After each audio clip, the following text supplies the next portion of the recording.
Welcome to this episode of Why Pals Tales from Superyacht Laundry. I apologise in advance. I haven't had my coffee. It's really early for me. But I'm going to attempt to get Erin Pickering's name right this time. Obviously, all fun in the outtakes for this episode. Welcome to the podcast. Thank you. Thanks for having me. I'm really excited about having you on because you are very, very rare. Because what you've gone on to do, I have not interviewed anybody that's done it, that's actually gone into that industry. So we'll talk about it a bit later, but I've always been on the firm belief that nobody ever goes into it after leaving yachting. You have proved me wrong. So I suppose there is hope in a way for ladies if they do envisage going into that side. But we'll get to that bit in the beginning. But yes, I'm super excited about hearing your story because I've been looking for a long time for somebody like you. So thank you very much for being on. Thank you. So we always start in the same way. So before we get on to what you're doing, please set the scene. Like, what was Erin up to before the yachting industry, and where did it come? Where did the idea come to go on yachts? I was working for one of Australia's largest media organisations, and I was an account manager. So I was selling radio, television and digital advertising, and I was doing really well. I was, earning a lot of money, a lot of commissions, and I was quite young. I'd started in that space when I was 20. Sales is tough. Media sales is pretty intense. Yeah, it was. And it was also, I was in that man's world and I was walking into boardrooms trying to sell hundreds of thousands of dollars worth of advertising, and people sort of like, who's this kid? What do you know? So that was a real challenge. And I did that for 7 years before a friend was working on a boat and he was saying, you should do it. And I was like, no, I'm happy doing what I'm doing. And for 12 months, he kept saying to me, give it a go. I think you'd be really, really good. And I think you would make it to purser status. And I'm like, well, what's a purser? So were you unhappy with marketing? That was the natural progression from school? No, I left school and worked for the government where I was living at the time, and I worked there for a couple of years, and I was earning a really good wage at 19. And I looked around the room thinking, oh my God, everyone's so old here. I'm so young. And I was like, what am I doing? So then I actually applied for a job in media as someone's personal assistant, or their it was an account coordinator. And they rang me and they said, we're not giving you the job. And I was like, what do you mean you're not giving me the job? And he said, because you're not going to be happy. You need to do something more. So they didn't give it to me. And then about 6 weeks later, they called me back and they said, we've just let someone go. Would you like to take over her client list? And I was like, oh my gosh. So then I started calling these clients and they were like, go away. So I had a bit of a hard time trying to do that. But media was amazing. Sales was incredible. Again, like you say, it was a really hard role. But I just kind of got to a point where I needed something, and, working Monday to Friday, 9 till 5, you kind of might spend the rest of your life doing that. And I wanted to miss it. I was taking a lot for granted. I booked myself a one-way ticket to Antibes like most people do, and I found a job in 4 days and then spent all my money because the job didn't start for 5 weeks. So you did your SCCW in Australia? I did, yes, on the Sunshine Coast, North Queensland. It's rock hard to get on a boat in Australia. There's not many of them, is there? So I just imagine you get all of the yachties coming back that want to be in Australia-ish. Yeah, fierce competition. I would call it boating here. I wouldn't it's not yachting. It's great, but a lot of our stuff's like all day charters, Sydney Harbour, Whitsundays. Nothing's really beautiful. Stunning, absolutely stunning. Absolutely stunning. But I suppose it's quite rough as well. You'd have to be on a boat that's pretty sturdy. Yeah. So, you know, it's not. So I worked with Australia Immigration. I listened to the podcast. I did it for free. It was volunteer work. And I know that that's against the rules as well. But, you know, I just wanted to get on board a boat to just see. So I did my SCCW in Australia. So we went out. I remember we went out on a day trip as well. I was so sick. Like, because once you get out of Sydney Harbour, it's like, woo-doo, woo-doo. Yeah, like, even on a good day, like, that's never going to be milky flat, ever. No. Because it's quite deep as well. But, but Sydney Harbour's really good. It's one of my best walks to work ever, was walking from Manly to get the ferry, to then get the ferry across to the city. That was an awesome journey to work. So one of my faves. I've got like a little collection. Love that. Yeah. So had you travelled much before you went to Antibes? Like, because a lot of Australians don't leave Australia. No. I had done one overseas trip at 24 years old to the States, and I went to Coachella and took myself to New York, and that was all I'd done. So I was really scared. I honestly thought that it was going to be like an episode of Taken, and I was going to get stolen at Barcelona airport, and I was just like, as long as it's not a scene at a hostel. Yeah, I know. And I was spending so much money on private VIP transfers, so I didn't have to catch any public transport because I was so scared. It is quite funny when it comes to stuff like that, because why I say, and obviously to any European women, you know, Aussies, it's not that they don't want to travel, it's just, you know, their casual 2-week holiday is Bali. It's like 7 hours flight. You know, you've got New Zealand, which is the shortest distance, but it's not easy for you guys to just go on a holiday. Like, it's a long-haul flight to us because you are literally at the bottom of the planet. Yes, we are. It's beautiful down here, though. Come visit.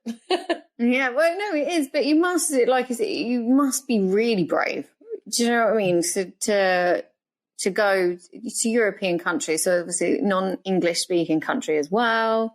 Yeah. You know, were your family, like, worried for you? Did they put, like, a tracker on you and stuff? Not really. My dad was like, why are you going overseas? You should have babies and stay home and buy a house. And I'm like, ugh, whatever. And my mum was like, I don't want my kids to not be in the same country as me, but what kind of mum am I if I make you stay here? You know, you've got to go out there. You've got to give everything a go. You've got to see the world. And I'm just one of those people too. I really don't want to get to a point in my life or at the end of my life and be like, oh, I wish I tried that, or I wish I did that, or I wonder what that would have been like. So for me, it was just the fire in my belly to just get out there. And, you know, and I told everyone I'd resigned from my job, and I'm like, I'm going to go do yachting. And then I was like, shit, I really got to do it. I'm committed now. I'm going. I'll show them. So yeah, I had to keep going, but I was really scared. So what were your, you know, when you land in France, tired? Yeah. What did you feel? Because obviously, you know, your first impressions of Antibes, I don't know. In my head, I always thought it's like the posters, like French Riviera. It's going to be clean and lovely. And, you know, back in the day, parts of Antibes weren't clean and they weren't lovely. No. And I remember going to my accommodation, and like I said, I was so scared. I got the lady that ran the Airbnb to come and meet me at the bus stop because I just needed someone. I needed company. She took me there, and then I met these beautiful, beautiful women that I was staying with. There was only about 4 of us, and I was in this apartment all by myself until they got home, and it was so noisy, and I was like, oh my God, someone's going to try and break in. Someone's walking up the stairs. And it's like, I saw this weird guy downstairs on his phone. I'm like, oh my God, he's calling his gang members and everything. I was like, I was taking things to a place that I shouldn't have taken them to. And then my first thing, I dropped my bag and I called Caroline from Key Crew, and I was like, I'm here. I just landed. I want a job. And so we met at the Blue Lady, and you know, she met me in person and we had a chat. We'd been in correspondence by email. Caroline Clark, legend of Antibes. Yeah, she was so beautiful. And so that felt nice just to kind of ease the nerves. And then I actually found my job myself on one of the Facebook pages about 4 days later, but the start date was 5 weeks away. It was the 1st of May. I landed at the end of March. It was the 1st of May it started. Oh, you went too early as well. I did that. Yeah, went way too early. What rocked up in March, basically just got really good about eating off a baguette and a bottle of wine, basically. Yeah. That's, it just survived until... Standard Antibes diet. You know, a bit of cheese, a baguette, and a €4 bottle of red, and you know that'll get you through the day until the weather gets nice, and then you're doing the same thing, but you're doing it at the beach whilst you're looking for a job. Yeah, looking for a job. So yeah, after that, I went to grab the girls from my Airbnb, and that's when I was introduced to the hop store, which may they rest in peace. Hop store. Yeah. The hop store's fun. It is fun at the right time of the night, but the inside just smells like it never smells. But then you just don't care after the first hour. Like you're like, oh, this doesn't smell very good, and then you're contributing to the scent, so it just doesn't matter. You go to the loo and there's no door. Like, okay. I know. So lucky if there's any toilet paper. Just, you know, you've got to be in a certain point of the night to go in there. It's absolutely. I quite like sitting outside, but inside. What is that funky smell? It's like bleach and vomit and burger, whatever else. Yeah, and I always used to go. You always get crew members, and they want you to do shots. They was like, let's go hot store, let's do shots. Then you don't remember how you got home. Guilty. That was me. Oh dear. So obviously you're embedding yourself in Antibes life, as we all do. Yeah. Yeah. Some of the best times of my life. So, if you could remember. Yeah, some again. So what was your first boat? My first boat was a 35-metre Sunseeker, Zulu, and I was deck stewardess. So I was like, yep, no probs, give me the job, you name it, I'll do it, no probs. And then get there, and the captain hands me a disc sander, and he's like, right, you're going to sand the teak of the whole boat. And I was like, sweet, okay, cool, no worries. Sand it, then Semco it. And I looked like a human tampon for 5 days sanding this goddamn boat. And then I was so like, glamorous. Love the Yachty. Did you message your mate that said it was a good idea, saying, what have you done to me? I went from stilettos and pencil skirts to bare feet and like a paint suit. And I was like, that's fine. You know, like my dad raised me, you'd get your hands dirty, do any job, work hard. Yeah. And I know how to use fun power tools. And I was so proud of this job. It was like the day before we picked up the guests, and I was so proud of this teak, and I had absolutely no comparison because I've never done it before. I didn't even know what Semco was. And the captain walked outside and was like, looks pretty shit. And I'm like, oh, I thought I did a really good job. And I was like, we'll get a professional to do it. I don't know what I'm doing. So, yeah. And then after 6 weeks with them, the owners were so beautiful. The owners said to the captain, you know, we want to make Erin the chief stewardess. The chief stewardess had to go home. And I said, no, they don't. I don't know what I'm doing. They don't want me to be their chief stewardess. And they were like, yes, we do. I said, guys, I have no idea. Anyway, they were adamant, so I took it on, and I taught myself a lot on YouTube and just was trying to do everything I could. And we had a very successful season. I still receive messages from one of the owners, and, you know, how successful that particular season was for him, and how much the family loved it. So for me, that was a real win. Wow, fake it till you make it. Wow. 100%. I think it's one of those, it's testament to the job. And I think this is because if you're a capable woman, do you know what I mean? You can work well under pressure, think on your feet, you're quite logical, don't mind getting your hands dirty. You can get on and do the job. It's not brain surgery being a stewardess. No. But I think one of the problems I've got with the industry is they just assume because if you are capable, you can make it seem easy and you can learn it, means it is easy. Does that make sense? Yeah. Like, they just assume that, anybody can do it and anybody can learn it. Well, yeah, they could.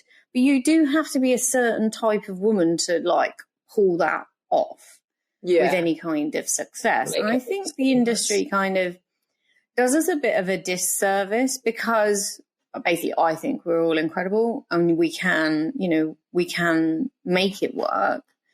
But that doesn't mean that's the way it should be. No, I know. I hear you. And it's like, but it goes the same both ways. Like I used to have stewardesses that are like, oh, I'd love to be outside. Like, look at the boys just, playing with water and just having the best time out in the sun. And I'm like, well, they'd probably really like to be in here in air conditioning. And they're not. Like, if you guys, on one boat, I used to say, come on, inside, outside, off you go, and trade places so that you can understand why they get so angry when you would keep wearing your shoes on deck when you come back from a night out.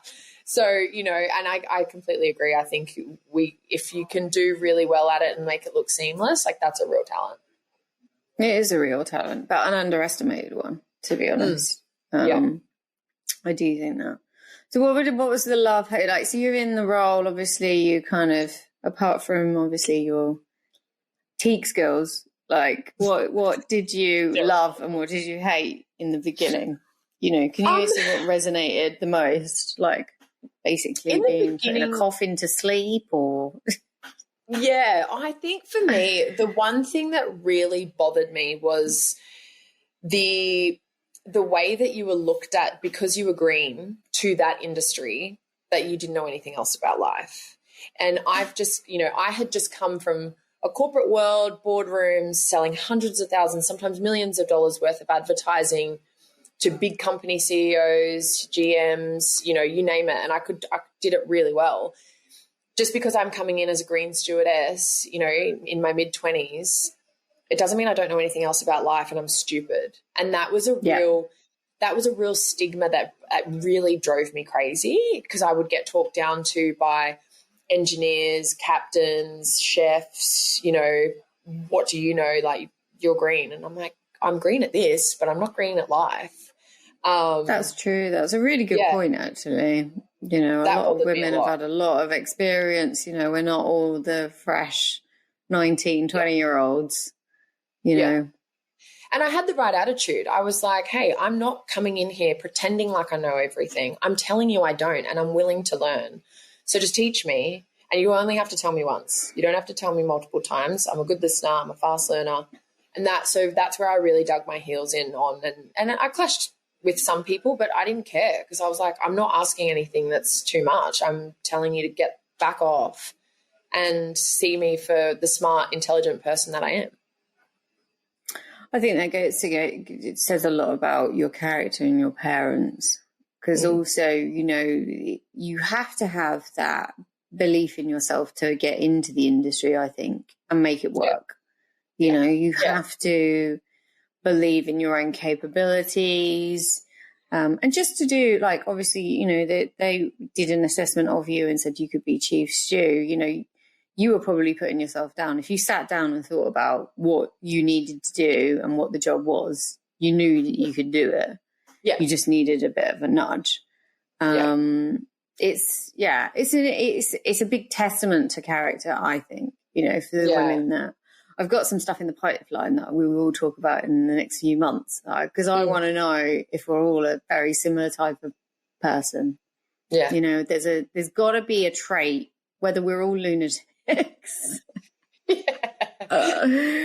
They just want to pack our bag, leave everything that we've known and then go to an industry where you're going to be treated like an imbecile in the beginning. Why you would want to do that, I don't know. But anyway, it would be really, I'm really intrigued to see, because you just, that's that can-do attitude.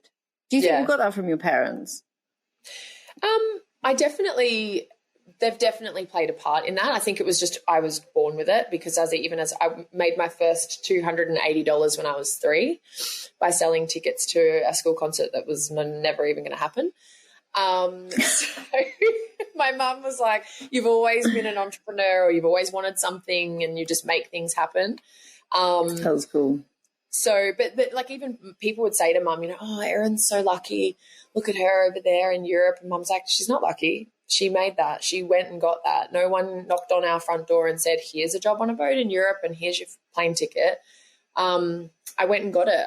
I was like, I'm going to give this a go. So I don't like it when people say that about anyone doing anything great. It's like everybody has a choice, and you either choose to live your life in the comfortable lane, or you choose to go out there and do something different and get uncomfortable and rip in and have a crack. Yeah. And it is a lot of fun. So if you can summarize best boats, best locations, what were your highlights before we get into you got fed up? I think, fed up. I think, do you know, the best thing that I never thought, I left thinking I would learn a lot about the world and other people.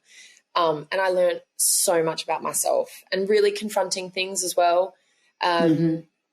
A lot of growth. I made a lot of mistakes. I hurt people. I upset people in certain times because I was young and growing and learning, and especially when there's alcohol involved, you know, you do silly things. And so there were some hearts all over.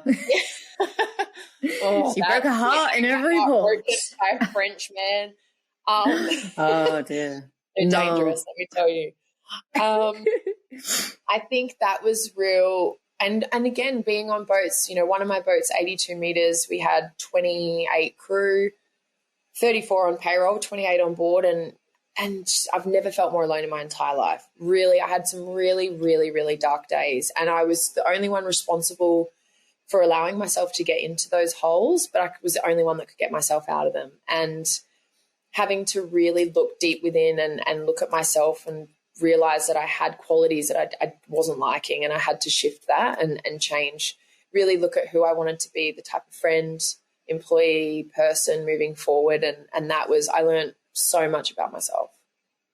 Well, there's nowhere to hide, you know, like there is a part of your character that you know probably deep down there's it's not great.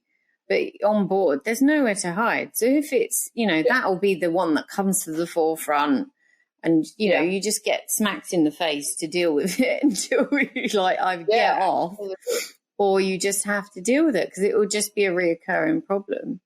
And I it's you know, with the loneliness on board, which sounds really bizarre because you're so close to everybody.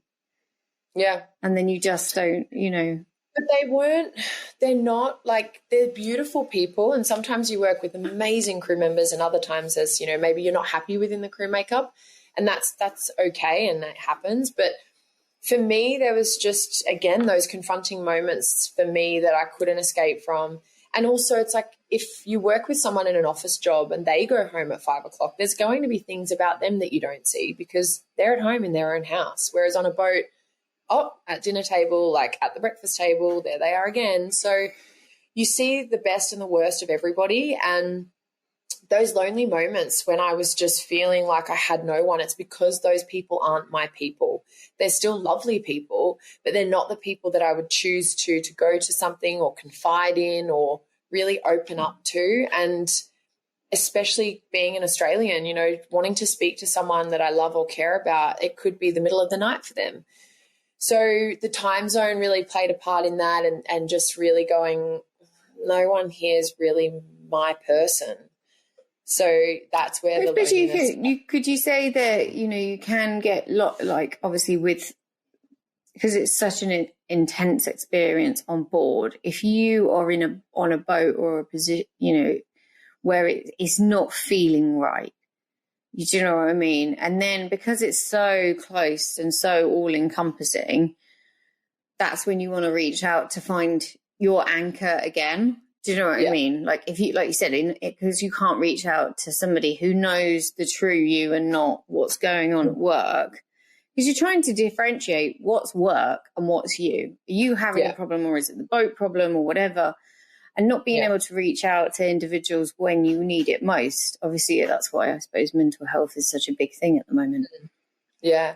It's also, I think, too, it's really nerve-wracking if you do speak to anyone on board and you feel like you're unveiling a part of you that is really private, and then you worry about the judgment, or, you know, they're going to go and tell everybody, or they're going to say this, or they're not going to like me. And it's just this. A lot of it, we do it to ourselves a lot of the time, but it's just that underlying fear of saying, you know, oh my God, what if they know the real me, or what if they know that I did this or I stuffed up, or it's just, yeah. So, you know, people do keep a lot in, which they shouldn't. You know, you should feel like there's that person you can talk to, or there's that lifeline or something that you can go to. But yeah, I mean, look, it was the best 9 years of my life, near 9 years. And I would not change a thing. I'm so proud of what I did in the industry, how hard I worked, my reputation, and I absolutely loved it. I left on a high, which was also really hard to do, but I'd much rather that than me getting to a point where I just hated it and I didn't want to do it anymore, because I wanted... That says a lot about your character as well, because, you know, I was the same thing. Like, I'd worked for chief stewards that were holding on. Do you know what I mean? They were holding on. They didn't want to get off because they didn't have a plan. They didn't know what to do next. They tried, come back, you know, did the you know, the bounce kind of thing. And I don't know whether, you know, there is a lot. You kind of want to finish the chapter in a nice way. You know? You don't want to get to the point where you hate it and hate everybody and get bitter. Yeah, absolutely. No, I've seen that, and I didn't want to become that person. And there were moments where I did feel like that trait had started to sort of show, and I was like, oh no, okay, I think this is a little sign. I don't want to become the cranky person, you know, the bossy, bitchy person. And that was really important to me, that you can work so hard for so long and have the most incredible reputation, and you can undo it in 30 seconds. And I was like, nah, I'm not going down that path. So, yeah, it was time. What's your sum up? So all of these girls that are on board, and they might be chief stew already, tell us about being a purser, the pros, the cons, whether it's even worth it. Do you know what I mean? Because it'd be really nice to, you know, what size boat were you a purser on? So I started purser on a 50 metre and I finished on 110. Right. Yeah. Would you do it again? Yeah, I would do it again, like, oddly, but I think for me, I've actually recently been receiving a lot of messages from women in the industry saying, oh, you know, I'm thinking about doing my purser course, and, you know, I really don't think this is for me forever, and so I'm going to do a purser course so then I can do certain things land-based. And I go, hang on a second, do you want to be a purser? Why? Tell me what it is that you think the purser role can do for you. And I think there is a really large misconception about, you know, well, if I become a purser, that gives me all of the skills that I can then take home, and then I can do, you know, my own business and this and that. And don't get me wrong, there will be things that would teach you those traits. But if you're looking beyond yachting, then really dive into what skills you need for the next stage that you want to do, and hone in on that, like business courses online, you know, different things that can take you where you want to go in the long run. Being a purser it's an amazing role. And for me, I took on more of that mother hen kind of, come on in, I'll give you a big hug, I'm going to look after you. Come in and have a whinge. I mean, yeah, well, one of my friends, he called me agony aunt. He's like, oh, agony aunt, you know, who's coming in today? What are they saying? But for me, it's a lonely job. It is a lonely job. It's one of those, you know, I'm a part of a crew for sure, and it's definitely a family, but you don't have someone that you can always delegate to when things are really, really busy, or when you're really tired, or if you're not feeling well on one particular day. You've still got so many deadlines, and crew need to be paid and all that sort of stuff. And, you know, people would always offer, oh, can I help? Can I help? And the only person that can really help you is the captain. And very rarely I would say, actually, yeah, here's a to-do list. Can you tick that off for me? So it was lovely to know that people were there to support you, but people can't help because you've got all this confidential information that the other crew can't see. So, you know, it's a lonely gig. It really is. Do you think it's, you know, I suppose trying to find the positive? I mean, I didn't think that I would probably be any good at being a purser, to be honest. But it's the beginning of the isolation. You know, like the purser role is this, you know, it could be, I suppose in some ways, the start of the separation from crew life, which I suppose could be a benefit in some respects, because you're already starting to feel that you're not part of necessarily like the intense bit. So you're kind of already, it's a step out, but not out enough. Yeah, and you just take on a different role. I mean, I have always been able to have friendships with crew and a lovely, you know, working relationship with them as well. But it's still natural where you're so close with the captain that they want to still go and have their nights out and not feel like, ooh, the purser's watching. Even though, like, I got along with a lot of them and we would go and have fun together. But there's still some things that they don't want me to see just in case it got back to the captain, or I was privy to certain things that, you know, some of the gossip that people didn't want heard and things like that, which I get. And I think in any role, in any leadership role, if you start to feel really strange about that dynamic, look within, because there's something going on inside that's making you feel uneasy or insecure about not being invited to certain things. It's not them. But yeah, I think that can bother people, because you don't have the team. And I missed that. I missed mentoring stewardesses and teaching them things and training them and having a really amazing morale within one particular department. You know, I missed that. Yeah, it's a difficult role. I mean, there's not that many of you, you know. That's one of the things, like countless girls are doing purser courses, but there aren't that many positions at purser level. And also with the onshoring, you know, there's a lot of remote pursers now. You know, the captain just sends it ashore. Do you see the role being probably more onshore than off in the future with the way things are going? Or is there always, do you think it probably will always be a presence on board to take the weight off the captain? I think so. And I also think from a guest experience perspective, there's nothing better for them to have a great person on board that just elevates the care, the attention, that personal touch of, you know, I've got you, I can do that for you, I can look after that, here's an itinerary of, it's just, that goes such a long way for a guest trip, I think. Yeah, it's an interesting one. It is an interesting one. So can you remember a moment where you're like, I don't know whether I want to do this anymore? Did you get a sinking feeling? Excuse the pun. I like that. Did you get a sinking feeling? You're like, I want to throw myself overboard. That person just keeps coming in my office whinging about life. Yeah, I'm sure. I mean, look, we all have, it's a little bit like the sales roller coaster of, I'm on the high, I'm feeling so good, I love my job, I'm king of the world, to just like, I hate this shit, I want to get out of here, and he's an idiot and she's a cow and all that sort of stuff. But I think for me it was a real, I knew that it wasn't forever for me. I would like to have a family at one point too. So it was important that I chose a time to come home for me to allow for that emotional change in my life and come home, settle.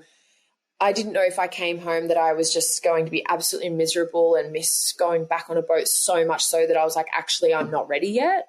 So I needed to allow for that space and, you know, that shift in missing out on that beautiful big salary coming in when I was at home for 2 months of the year. But yeah, there was, after I got married, it started to feel more and more like it was going to be the right time soon for me to go home.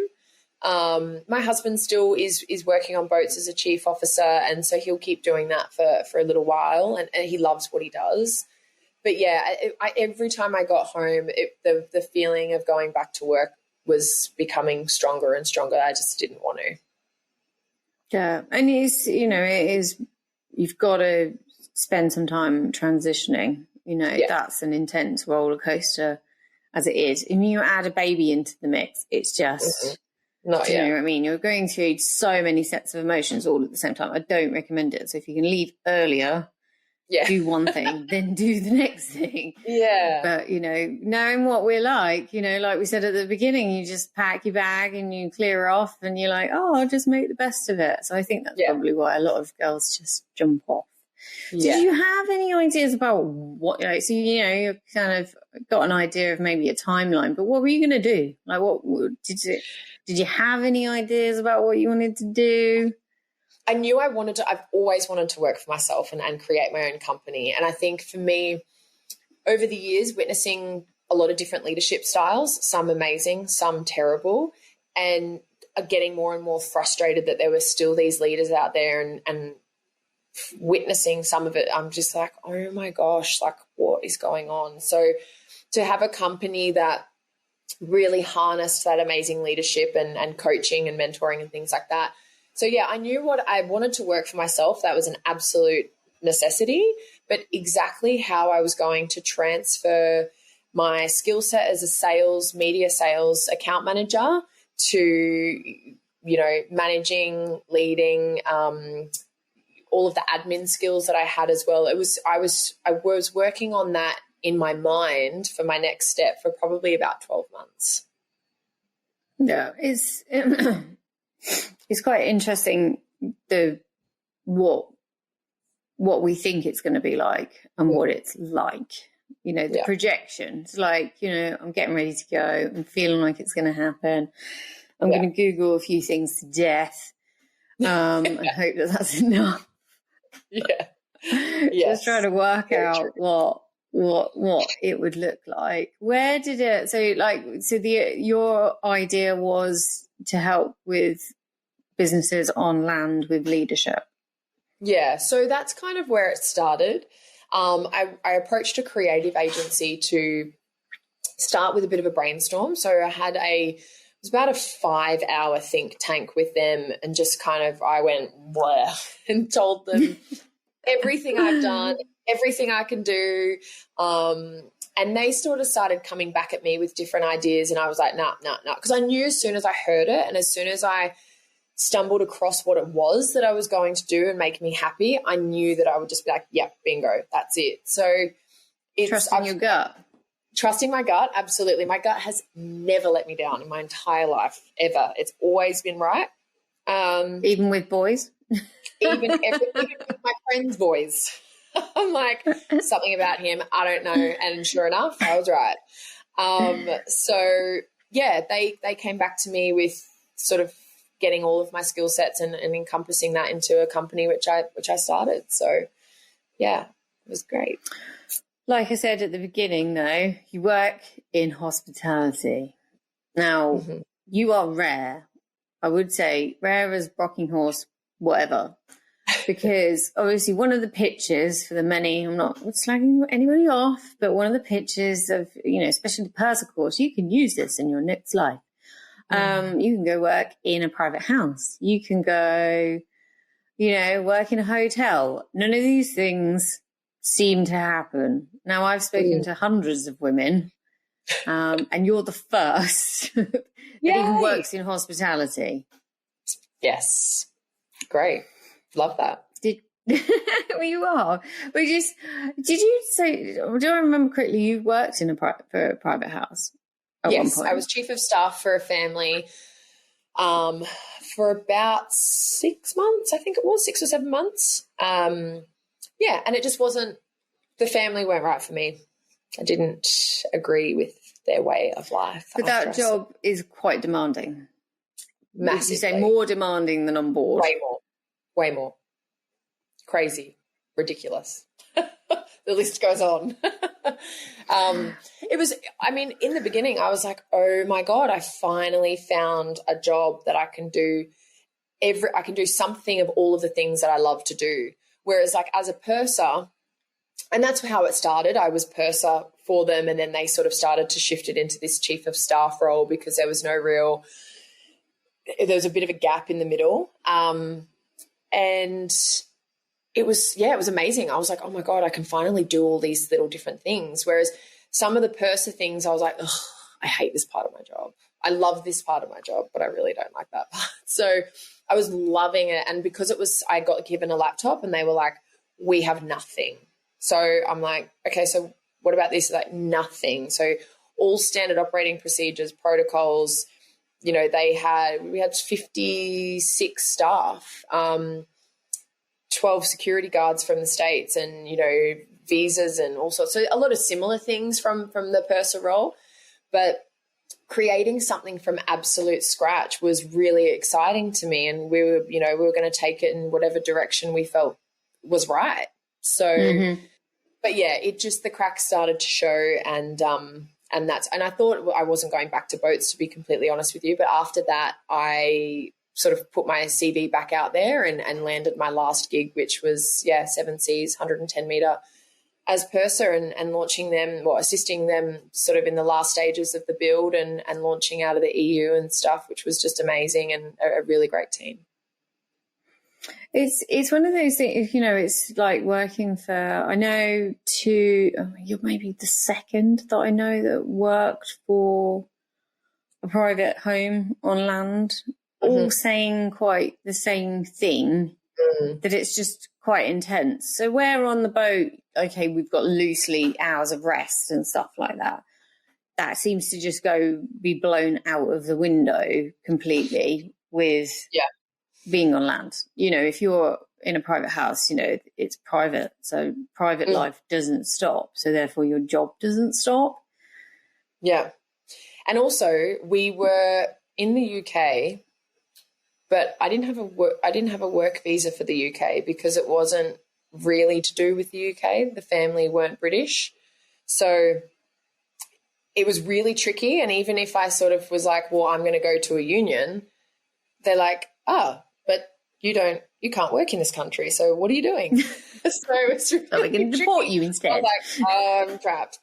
So that was hard. I mean, like I didn't feel like it needed to get to that point, but I was like, there were 15, 16-hour days constantly, and I would leave exhausted, and I would get to my bed. I was living on the property, get to bed, and my phone's like, ping, ping, ping, ping, ping. Where's this? Where's that? Oh, my God, can you come back to the house? And I get back there, and they're like, oh, I was just looking for a pen. Never mind. And I'm like, it's like, really?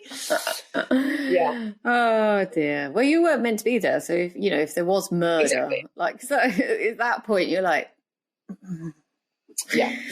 You're not paying me enough. You're not paying me enough. I don't care what you're paying me. That was the tricky thing. It was a very, very attractive package, which made me think this is just too good to be true. Well, it's good to try it out. But yeah, it's quite interesting, the transition path that we're sold most of the time. Yeah. Like I said, no one seems to be taking it. And I'd like to get to, I'd like to probably discuss that in a bigger environment, why that we decide that, we've done it. I suppose you've done hospitality, you've done it at the highest level it can be done. Everything after that is a downgrade. You can't even get into the hotel system anyway at a level that you'd probably have, your ego wouldn't be crushed completely. But yeah, so how is the world of business? So like when you were starting, obviously, how long did it take you to get the first pay packet? I suppose that's the big question that people might want to know. Yeah, everyone's like, how much are you earning? I've been really lucky. I've got a lot of contacts still from my media days, especially in this market. And a lot of it is, I'm working my ass off, and I'm really proud of how strict I've been with myself. And it's really easy to be like, oh, you know what, I'm just not going to work today, or I'm going to start at midday or do this. I'm really strict. I start my day. Even if I'm having a full admin day at home, I get up, I shower, I change, I dress like I'm going to the office, because that's discipline for me. I've had just one of my first yeses this week. So I've got a lot in the pipeline. I'm waiting on a lot of answers back, and huge things in planning. So there's a lot on the horizon and a lot of big things, which I'm really excited about. But yeah, I had my first yes this week. So it's a big win for me. And just really, I think there's a lot happening in the new year, and yeah, but it's daunting because I'm paying myself. So if I don't do the work, I don't get paid. It's quite simple. And you've got to constantly have, even though you're working on some things, you've still got to prospect either every day or every week, because you have to have things in the pipeline. That pipeline, if you don't work on that, it will dry out eventually. It is formula. So, and some people think you can make a few calls, and it doesn't work like that. You could make 100 calls and you could get 10 meetings from those 100 calls. And then maybe out of those 10 meetings, one person says yes. So you really have to work hard, and you have to work tirelessly on, and not like work yourself to the bone and work every single hour of the day, because I don't believe in that. But you're constantly thinking about how to be creative. What's the next move? Where do I look next for my next prospect leads? And so that's the element that is really, it's a lot. How do you deal with, like, when you start a new business, like the loneliness of it when you're on your own? You're your own motivator, you're your cheerleader. Do you know what I mean? Obviously, partner works away. Yeah. I mean, look, you do have to. I've definitely had days, and real recently I've had days where I'm like, oh my God, this sucks. What am I doing? I'm so sad. Why doesn't anyone like me? And then you have other days where it's like, oh my God, I'm so amazing. I need to call all my friends and I need to tell them about how amazing I am. So, and it's that sales roller coaster. I mean, at the end of the day, I'll always be in a sales role. It's my company. It's my business. I am constantly trying to sell myself and our services. And if I'm not selling to clients, if I bring people in as team members to do that, then I've got to sell it to them, because I need them to have the same buy-in as me.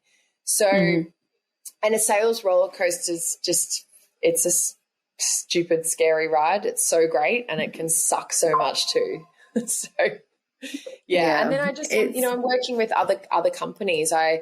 I'm a consultant, so I'm hoping to be an extension of their teams, and, working with them helps keep me company. But if worst case scenario, I can take myself to a co-working space for the day and be distracted and do no work, really. So come on then, give me your pitch. What is your company? What do you do? What do you, what are you all about? Go on, give it to me. So the reason I started it is I'm a consumer myself, and there's a lot of frustration around particular customer experience levels and gaps in the market it's expensive to live in Australia. The hospitality staff get paid quite well. They do. So there's an element where they're not working for that tip. They're like, meh, I'm going to get paid. So some do it amazingly and others need to do better. So I started a business development consultancy, and we specialize in consumer experience. So we look at, how's your leadership team? How's that structured? What are your values? What are your standard operating procedures? What are some of the protocols? And, how is that framework making up a high-performing team? And therefore, how is your consumer experiencing your product? We've all stayed at hotels where we leave and we get an email, how was your stay? Give us a rating. And it's like, oh, can someone ask me that personally and hear what I have to say? So I work with businesses on scaling them. So if they want to expand and grow, and how to do that. And then management and leadership coaching, which is one-on-one stuff. I also have been working with some yacht crew looking to transition to land, and just a bit of support there, and brainstorming how they can best utilize their skill set, because some people don't really dig too deep. They kind of go top-line stuff.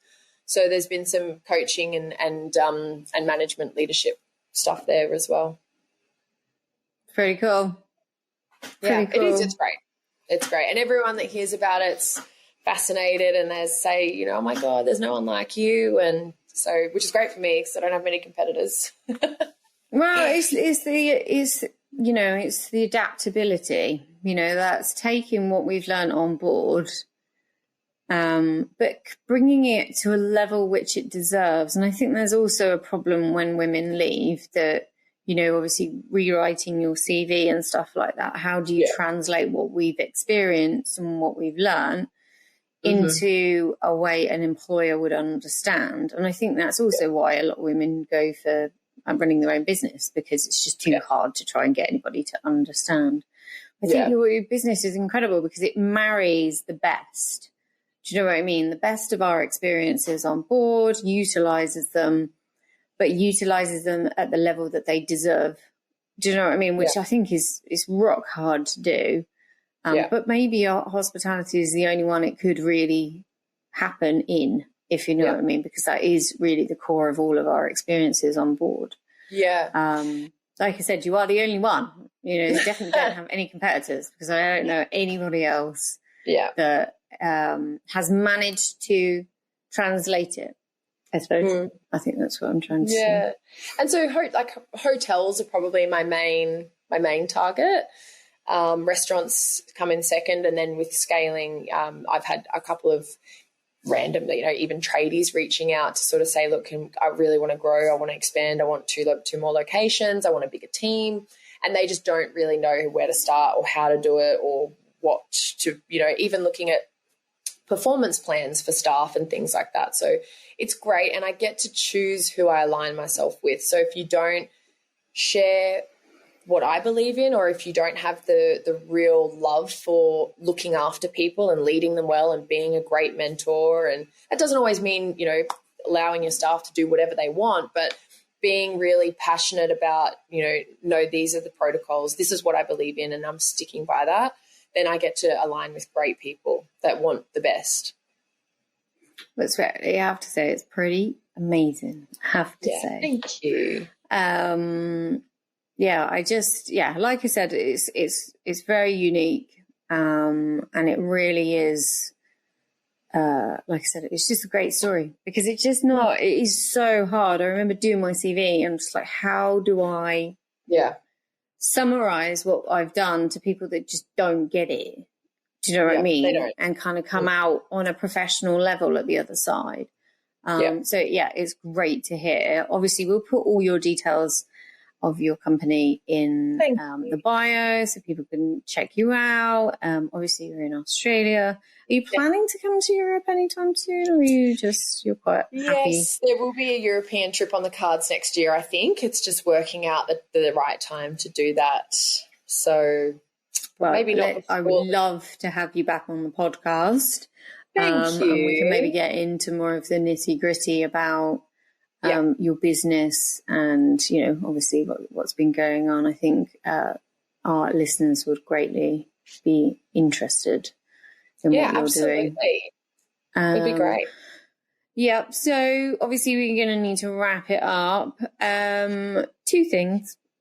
Mm-hmm. So if you were talking to your younger self, or you're talking to a Stu in the laundry right now, 3 pieces of advice you would give said individual. 3 pieces of advice. Definitely save more money. I wish I saved more money. I drank a lot of it, that's for sure. In Hop Store. in the Hop Store. May they rest in peace. The rosé's going to get you. It's going to get you. I would say be careful. Just be careful with what you say.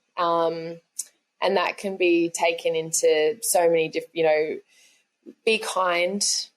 You never know what you say and how someone hears that. And, you've got a reputation and you work, most likely working really hard to keep that, and you can undo it very quickly, and be kind to your purser. Be kind to the purser. She's all alone. She's all alone in that little office. Nobody loved her. She's the one that's going to get you the flight home. Exactly. She can choose the way she sends you home, or he, for that matter. No, but I also think a big one is to really stay true to yourself. Like, definitely don't let people tell you who you should be or how you should be. And if that boat's not right for you because you can't be yourself, then it's not the right boat for you. And there's a boat out there. There's always another boat. There's always another boat. And there's no perfect boat. There is no perfect boat. There's perfect moments on boats. Definitely. You can have a season, a couple of trips, you know what I mean? Yeah. Maybe even a year, it's really that. One of the things I learned in New Zealand, a motto that I live by even now, this too will pass, Yes. And boat life, you just need to recite that to yourself, because the highs will be so high and it'll be amazing. You'll be like with your best friends, your family, going to cool places. And then, yeah, it can literally, like you said, in a matter of hours, flip on its head and be the complete opposite. But it all changes, you know. Yeah, absolutely. There's always another boat. What doesn't kill you makes you stronger. It really does. Yeah, it's also a very good one. We should have a metaphor. Have our own little booklet. Please put comments in below if you've got your favourite saying to keep you motivated on board. And then finally, obviously, after those pearls of wisdom, you've got a wild story that you're out of NDA. I have some really wild stories. They're not appropriate for a podcast. I'll get those later, like when we start recording, because we've got an episode coming up where we're going to tell the anonymous stories. So the ones that you can't say in person, but you want to get out there. We've got a whole episode of stories. Juicy. Bonkers. I'm so excited for it. I really, really am. But two of them I've read and I'm like, that's not real. That's just not real. But apparently it is. So there you go. Yeah, it's definitely. But yeah, what's the one you can tell to camera? I think the craziest, there's just so many of them. I think just the requests just make me laugh. Like polished blueberries, strawberries with no seeds, polished blueberries for breakfast, strawberries with no seeds. Yeah, well, there's actually a technique which I found out, learning. You're joking. How do I polish? I squashed about 400 of them until I perfected. Why polish one? I don't know. They're really shiny. They don't look cloudy at all. They're beautiful, really polished. And I think actually most recently, which I had said to someone else, I was asked to take the sun away from someone sitting on the sun deck in the sun. Wow, you're so capable. So how did you do that? Well, I gave them a hat. I'm like, no, I can't do that. I'm sorry. You could sit under the shade right next to you. No, take the sun away. I was like, well, take the sun away. Interesting. I would have loved to see your face when you were asked it. I was like, okay. There are some questions that really push the boundaries of your hospo face. Yeah, absolutely. And that was probably the best thing I learned in yachting. Well, it was very confronting because I realized how much I roll my eyes. So I had to really stop that. And that was perfecting my charter game face, I think. How did you know that you do roll your eyes? Because that's going to be, I know, but like, how would you, because you don't know that you're doing it. No, I had no idea. And I didn't realize how much I did it. And the whole crew and the captain was like, please stop rolling your eyes at me. I was like, oh, sorry. So yeah, I had to stop doing that. My favorite, on board, our boat, my death stare was apparently quite intense. One deck he said, he was like, I think you might turn me to stone. He was like, there's just, or I used to do this thing where, it probably sounds quite patronising, but when I used to get asked something stupid, I would relay it back to them out loud. And I was like, just to clarify, you'd like me to do such and such? Is that what you're saying to me? And all the deckies were like, Yes, exactly I also did that to guests sometimes as well. I was just checking that you realised that sounds ridiculous. Just to clarify, you want me to do this, dude? Yeah. Are you sure?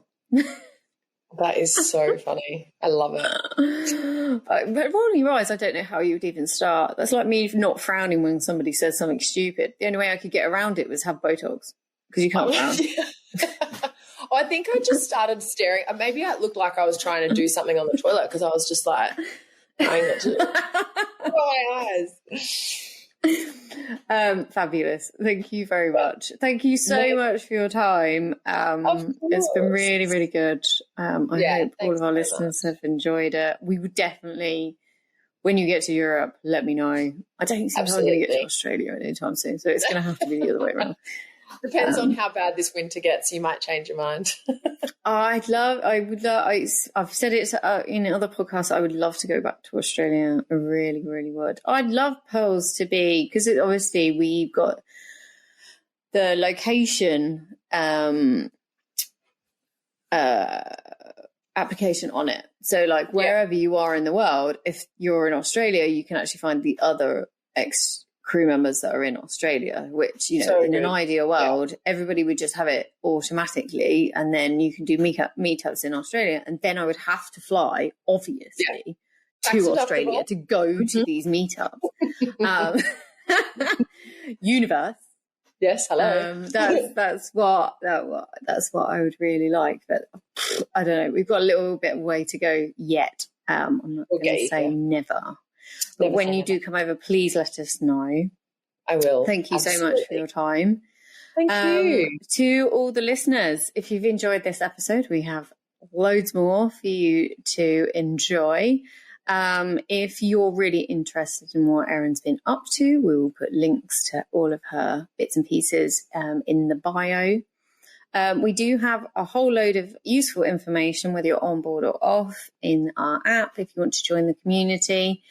But failing that, we will see you again next time, or hear you again next time. I don't even know how to say that. Like, see you again. You know, anyway. Let's chat to you soon. Chat to you soon. Yeah, that's such an Aussie way to say it. Good day. Good day. Good day. And we'll see you next time. Amazing. Bye.